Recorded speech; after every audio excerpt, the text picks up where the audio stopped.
7 de la mañana con 17 minutos, estamos de regreso en Primera Impresión, amigos y amigas. Gracias por acompañarnos a través de Ecuador TV, Gama Visión y por la señal de Pública FM 105.3 a nivel nacional. Volvemos para repasar el siguiente tema. La 19ª reunión de la Comunidad Andina de Naciones concluyó en Lima, Perú, con la firma de una declaración conjunta en la que se propone fortalecer la integración regional. Se plantearon desafíos como la erradicación de la pobreza, afianzar la conectividad y la lucha contra la corrupción. Veamos. En Lima, Perú, se desarrolló el encuentro que tuvo como protagonistas a los mandatarios de los 4 países miembros de la Comunidad Andina de Naciones, Perú, Bolivia, Colombia y Ecuador, en la declaración conjunta de la 19ª reunión del organismo regional que concentra el 1% de la economía global y el 11% de América Latina y el Caribe. Se acordó fortalecer el comercio, la interconexión energética y el desarrollo de tecnología. El presidente ecuatoriano Lenín Moreno manifestó al respecto. Han surgido nuevas y ambiciosas iniciativas de procesos transcontinentales, como las que marcan apertura comercial entre el Asia-Pacífico y el resto del continente americano. Ecuador cree que la comunidad andina debe asumir ese reto con frontalidad, emprender su proyección geográfica hacia el Pacífico y el norte del continente. De su parte, el mandatario peruano Martín Vizcarra, quien presidió la reunión que conmemoró los 50 años de la CAN, planteó la corrupción como un enemigo común por su carácter transnacional. Si queremos enfrentarla de manera adecuada, también tenemos que articular estrategias comunes. Los mandatarios también se comprometieron a trabajar para mejorar el nivel de vida de 110 millones de habitantes. Estamos abocados a relanzar este instrumento de integración. En toda la agenda de desarrollo que está sobre esta mesa, está también el deseo de avanzar hacia los objetivos de desarrollo sostenible. Una herramienta en el marco de Naciones Unidas que nos permite a todos alinearnos en objetivos vinculados a la erradicación de la pobreza extrema. Considero que nuestra mayor preocupación debería ser generar empleo, trabajo y más oportunidades de producción para millones de jóvenes principalmente que se van integrando cada año al mercado laboral. Cooperar como socios y al mismo tiempo crear riqueza conjunta que beneficie a todos. Entre los desafíos también se contemplan buscar la cancelación de los costos del roaming, mejorar políticas de tránsito entre los países. Bolivia asumió la presidencia pro tempore de la Comunidad Andina con el compromiso de llevar adelante las estrategias para cumplir con estas metas. Sofía Montoya, Medios Públicos. El ingeniero Roberto Aspiazu, director ejecutivo del Comité Empresarial Ecuatoriano, es nuestro invitado para analizar este tema, los 50 años de la CAN y esta declaración que también toca temas importantes. Muy buenos días, gracias por acompañarnos. Bueno, lo que le podría decir es que la CAN es el proceso de integración más antiguo de la región. Me parece loable que se haya realizado esta reunión presidencial con motivo de sus 50 años, en donde realmente ha habido ciclos, alternancias, y los enfoques originales de la integración han variado sustancialmente al tenor de las realidades regionales, mundiales, y al tenor de ello, pues como que en este momento la CAN no atraviesa su mejor momento, y creo que ha sido una oportunidad de un encuentro a nivel presidencial para rescatar una agenda en donde se posicionan temas específicos, naturalmente en un ambiente en el cual hay otros procesos de integración que están teniendo en este momento una dinámica mucho más activa, como podría ser la Alianza del Pacífico. Recordar que cuando surgió la CAN el enfoque era de desarrollo endógeno, inclusive con un plan industrial ambicioso en donde cada país asumiría un sector específico para efectos de tratar de explotar el mercado interno con elevados aranceles, pero el tiempo demostró que ese modelo era impracticable porque finalmente lo que se hacía era proteger una producción de baja calidad y en última instancia perjudicar al consumidor que tenía que pagar más por productos que verdaderamente eran inferiores respecto a aquellos que se producían en terceros países, y todo eso obligó en su momento a hacer un replanteamiento. Y creo que en los últimos años, para concluir, ha habido el problema relacionado a que distintos enfoques políticos de los gobiernos de alguna manera han incidido en el hecho de que la CAN no ha logrado la cohesión necesaria para cumplir su rol. Se vio, por ejemplo, en la negociación del TLC con los Estados Unidos la década pasada, igualmente en el acuerdo multipartes con la Unión Europea, en donde se suponía que eso se iba a asumir y desarrollar en función de la CAN, pero finalmente cada país por su lado tuvo que manejar su propio acuerdo. Y bueno, creo que nuevamente se han redefinido, decía, algunos temas de agenda, como que el tema del transporte, el tema de la minería ilegal, que creo son muy importantes, porque creo que también hay que enfatizar que somos países muy parecidos, ¿no?, en idiosincrasia, cultura, lengua, realidades, y todo eso determina que en el marco de un órgano como la CAN, muchos de estos temas puedan ser procesados para beneficio común. La CAN se quedó sin 2 de sus 6 miembros originales. ¿Qué perdió la CAN con la salida de Chile y de Venezuela? Y ahora, en este momento, se plantea reposicionar a la CAN y llevar a los países miembros acorde a las necesidades del mercado de los tiempos actuales. ¿Es posible eso? En su momento fue una pérdida la salida de Chile ya por el año 78, de Venezuela a principios de la década de los 2000, pero evidentemente no podemos quedar mirando atrás y convertirnos en estatua de sal, ¿no? En el sentido de que, por el contrario, hay que continuar mirando para adelante y reformular los paradigmas para tratar de avanzar en este proceso de integración que, desde mi punto de vista, uno de los problemas que tuvo fue relacionado a que desde el inicio tuvo un enfoque demasiado burocrático y la propia institucionalidad que se creó era demasiado pesada y realmente no resolvía oportunamente los problemas que se presentaban.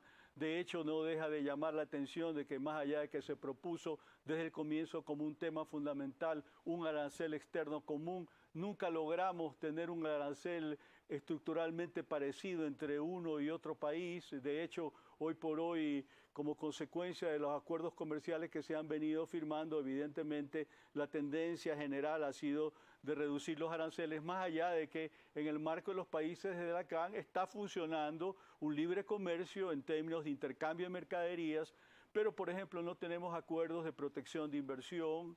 Asimismo, podríamos destacar el hecho de que son bastante frágiles los acuerdos relacionados a temas sanitarios y fitosanitarios, en donde frecuentemente hay contrapuntos, hay conflictos, de manera tal de que ahí sigue habiendo una agenda, pero yo sí quiero rescatar que es mucho mejor que tengamos una CAN que cumple 50 años con algunos problemas a no tenerla, porque de alguna manera es una vocación histórica. Y quienes viven en frontera, mejor que nadie pueden dar cuenta de que es muy importante tener reglas del juego claras, porque por ejemplo en el transporte sigue habiendo inconvenientes. Es decir, usted llega a la frontera norte y tiene que hacer el cambio de cabezal. Ese no hay libre circulación de transporte de carga, más allá de que hoy por hoy las mercaderías que circulan en términos de comercio intrasubregional, apenas el 5% se transporta en vehículos. Eso es importante, esto es uno de los temas que se ha planteado, el tema de dar estas facilidades con el tema de transporte y también reducir aranceles. ¿Cómo se va a lograr? Porque ya esta sería la parte práctica en la que la ciudadanía siente para qué sirven estos organismos que tienen a varios países en grandes reuniones, pero obviamente entiendo en la práctica, que la semana pasada hubo una reunión de transporte pesado justamente para ver los problemas derivados de la reforma a la decisión respectiva relacionada a la libre circulación de este tipo de carga y que se está procurando hacer un afinamiento para efectos de que no existan conflictos de intereses, que al momento, tal como está reformada esa decisión andina, pues está generando algunos roces entre los intereses naturales de los transportistas colombianos con los ecuatorianos. Pero creo que la reunión de Lima de la semana pasada ha sido bastante alentadora y se confía poder superar obstáculos. Otros temas también que son muy importantes a considerar son los temas de las demoras del tránsito aduanero, e igualmente en cuanto a requisitos que imponen las respectivas autoridades de tránsito para efectos justamente de este tránsito transnacional. Mejorando esto, ¿cuál es el potencial de estos ahí hay países de la CAN? potencial y yo creo que es lo lógico de que si estamos hablando de un proceso de integración, exista esa libre circulación del transporte pesado de carga, tal como sucede en Europa, en donde usted cruza la frontera y lo único que le indica que lo ha hecho sencillamente es que los carteles comienzan a cambiar. Pero no eso de que usted llega a la frontera y tiene que hacer cambio de cabezal o eventualmente tiene que sujetarse a inspecciones aduaneras y a distintos tipos de registro, a validación de los permisos. Es decir, tiene que verse un esquema mucho más expedito, que vuelva bastante más ágil de lo que actualmente es el tráfico interfronterizo. Ahora, usted bien mencionaba que la CAN de alguna manera tiene las contrapartes en el Mercosur y también en la Alianza del Pacífico. ¿Es necesario ser parte de todos estos organismos para conseguir todos los beneficios que se puedan plantear? Yo lo que le puedo decir ámbitos? es que de modo propio son procesos que no se excluyen entre sí, sino más bien que se van interponiendo, complementando. Evidentemente, Mercosur, al igual que la CAN, atraviesa un momento complicado por las disensiones que existen entre los países miembros. Yo diría que en este momento no es un acuerdo de integración subregional que está funcionando adecuadamente y en beneficio de las partes. Hay muchos cuestionamientos, hay lo relacionado también a que Venezuela finalmente ha quedado excluido porque era parte de Mercosur, había dado este paso años atrás como consecuencia de su retiro precisamente de la CAN. Y un poco como nosotros vemos las cosas, el acuerdo que hoy por hoy demuestra mucha más dinámica y también una interrelación con un grupo de terceros países es Alianza del Pacífico, en donde Ecuador tendrá que definir en las próximas semanas si va a hacer efectivamente la posibilidad de ejercer su derecho a ser miembro pleno, en donde ya han manifestado los países miembros, México, Colombia, Perú y Chile, que están totalmente predispuestos, o si sencillamente va a optar por ser un país más que se adhiere a esta asociación o a esta alianza, en donde ya de modo propio hay tanto como 58 países en esa condición, que lo interesante supone que de una manera u otra Ecuador por esa vía va a poder agilizar tener acuerdos comerciales con estos países que están presentes en la alianza.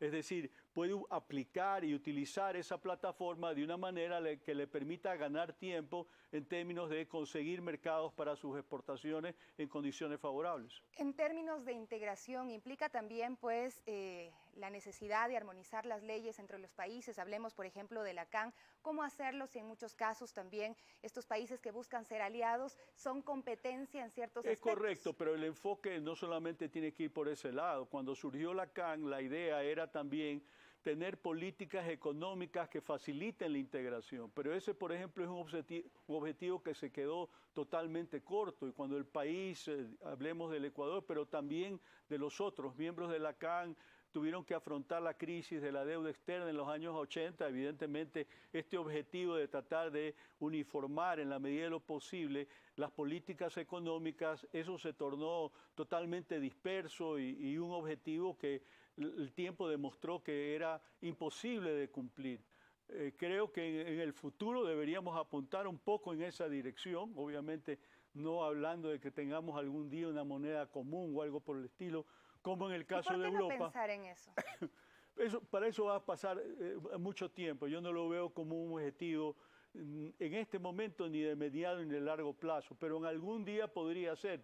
Sin duda sería una cuestión bastante interesante destacar que de modo propio las economías de estos países también están hasta cierto punto dolarizadas. En el caso nuestro sabemos que el régimen monetario es de dolarización, pero eso no quiere decir que en estos otros países muchas de las transacciones se vienen haciendo en dólares americanos, fundamentalmente como moneda dura, porque evidentemente estos otros países siguen teniendo moneda propia que eventualmente puede quedar sujeta a devaluación con la pérdida de poder adquisitivo que tiene para su población como un efecto negativo contraproducente. Por eso le decía, cómo armonizar las leyes, cómo lograr estos acuerdos cuando en algún momento somos competencia y nos afecta, por ejemplo, la entrada del arroz o la cebolla de Colombia o Perú, o cuando se trata de competir hacia mercados internacionales como el europeo. Mire, cerrar fronteras no es una solución cuando se presenta un problema de esta naturaleza, de que hay contrabando de arroz o de cebolla, pues finalmente se lo puede hacer 2 o 3 días para que vayan los medios de comunicación y hagan la cobertura correspondiente, pero en la práctica las fronteras son permeables y de una manera u otra el comercio se va a imponer de una forma u otra y eso hay que tenerlo presente, de manera tal de que yo soy partidario de que evidentemente estas situaciones tienen que verse con cierta flexibilidad en términos de que es imposible establecer obstáculos permanentes para que los flujos comerciales de una manera entre un país y en las zonas de frontera en particular se verifiquen. Pero se puede trabajar y el tiempo ha demostrado que esto no funciona tampoco, ¿no?